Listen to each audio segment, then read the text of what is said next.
What is going on, everybody? Welcome back to the Cosmic Wonder. I'm your host, Warren, and today we're going to be going over some extremely important details about X-Men 97 Episode 2. And even if you're not watching the series, we're still going to be going over something really interesting, and that is the relationship between Magneto and the X-Men Rogue. We're also going to be talking about the child of Scott Summers, aka Cyclops, and Jean Grey, which actually isn't all that it seems to be. The ending of Episode 2 left us with a huge cliffhanger, and we're going to talk about what exactly is about to happen in Episode 3 if they go down the story route that we believe they're going to go down. But first and foremost, I saw a lot of people comment that they were really confused about the relationship between Magneto and Rogue, and a lot of people even said that they found it kind of weird. But this is not new. The romance between Magneto and Rogue is very much not new. Now, most people, when they think of X-Men couples, automatically go to Jean Grey and Scott Summers, aka Cyclops, and of course,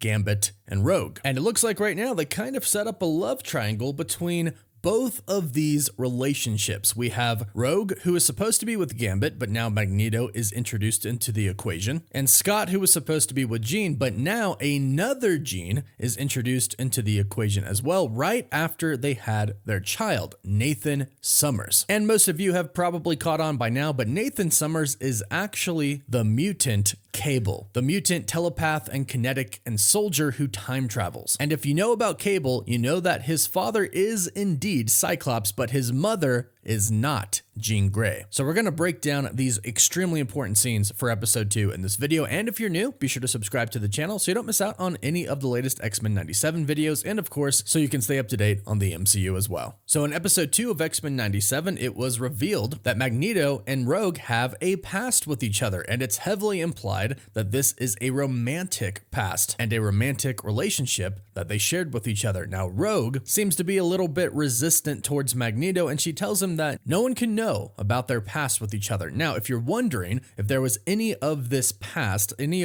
relationship with Magneto and Rogue in the original X-Men animated series, no, there wasn't. But luckily for us, we know a ton about the history of Magneto and Rogue through Marvel Comics history. Now, here's the thing to know about Marvel. There are a lot of alternate realities, and it's actually really cool that we're kind of jumping into that now in live action in the MCU with the Multiverse Saga. But just keep in mind, in Marvel history, there's a lot of alternate timelines, alternate realities, alternate versions of characters, etc. So if you've only seen Rogue in the original X-Men movies, you're probably wondering how she can fly and how she has all of her powers in X-Men 97. Well, that's because in 1991's Uncanny X-Men number 274, she permanently absorbs the powers of an incredibly powerful superhero. Rogue's mutant powers are energy and life force absorption. When she touches a mutant with her bare skin, she can absorb their powers. And when she was very young, she touched Carol Danvers for too long, Captain Marvel. She touched her for too long, which landed Carol Danvers into a coma, but Rogue permanently absorbed all of her powers, her superhuman strength,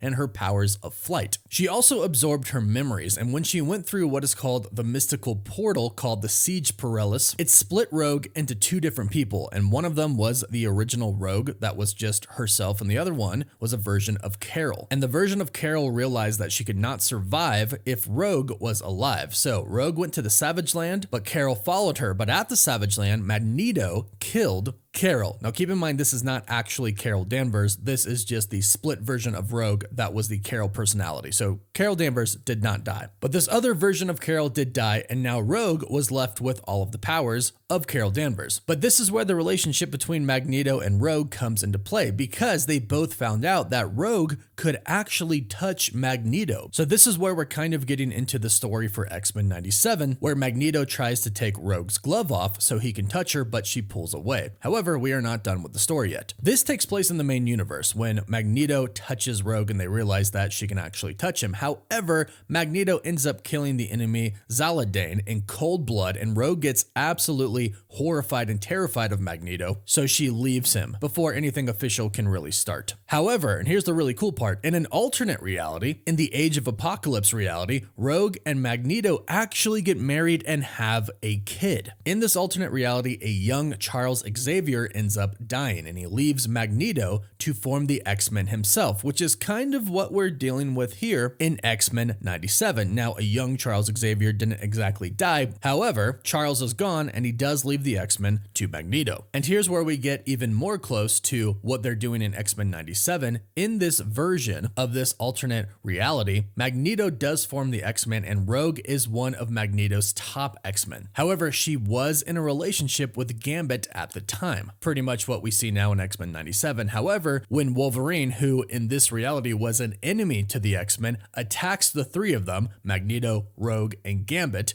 Rogue could only save one teammate, and she chose Magneto. Gambit doesn't actually die, but clearly since Rogue chose to save Magneto, her choice was made pretty clear of where her heart is at. So a heartbroken Gambit ends up leaving the X-Men, and from there on out, Magneto and Rogue officially become a couple. Since Rogue's powers basically contain a form of magnetism, the two magnets, coming from Rogue and Magneto, cancel each other out, and this is what allows them to touch. They end up getting married, and they have a son who they name Charles, and of course he has psychic abilities. Now, unfortunately for Magneto, the Age of Apocalypse timeline is eventually wiped out of existence, and the real X-Men reality, the true one, gets restored. So unfortunately, it's like their romance and their marriage never even happened. However, something that is really interesting that would happen is that a clone of Magneto, Joseph, would end up entering the main 616 timeline. This happens when Rogue and Gambit were not together at the time. They had broken up, and the two of them ended up dating, Rogue and Joseph, Magneto's clone. However, eventually Joseph would die and Magneto would return, and that was essentially the end of that. No more relationship between Rogue and Magneto, or Rogue and Joseph, since he died. So as you can see, there's a pretty big history here. Magneto and Rogue at some point in time were both essentially villains, but now Rogue is good, and that's what she's telling Magneto she wants to keep in the past. She has a great family now with the X-Men, and she's good now, and she also doesn't want to know that her and Magneto had a past. And really, the connection to Magneto stems from the fact that, again, their powers essentially cancel each other out, and Rogue can touch him, something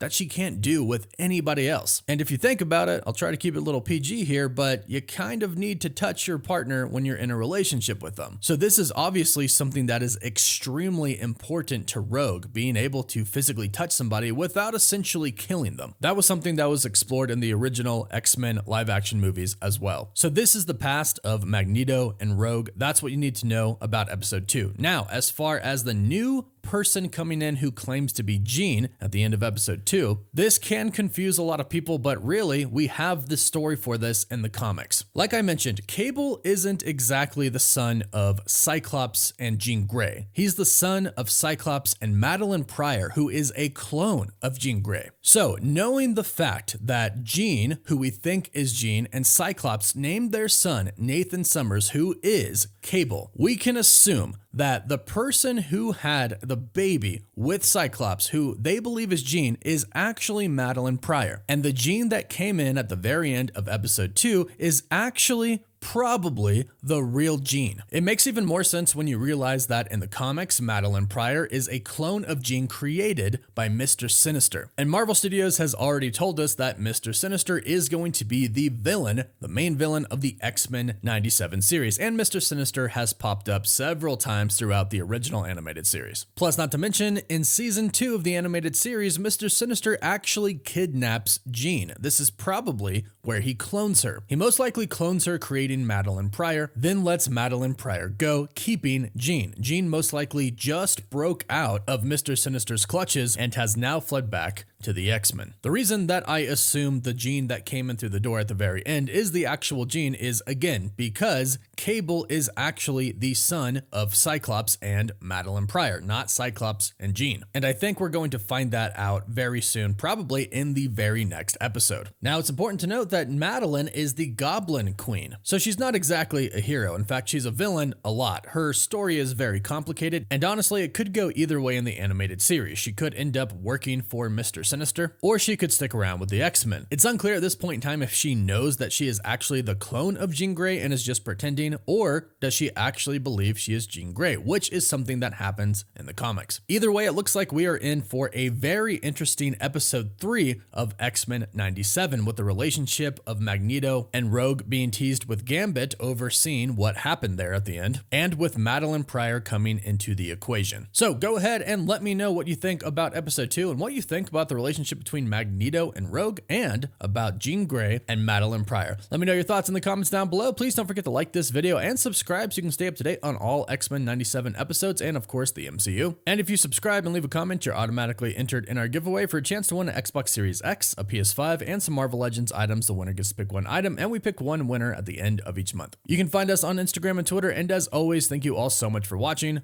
Woof woof.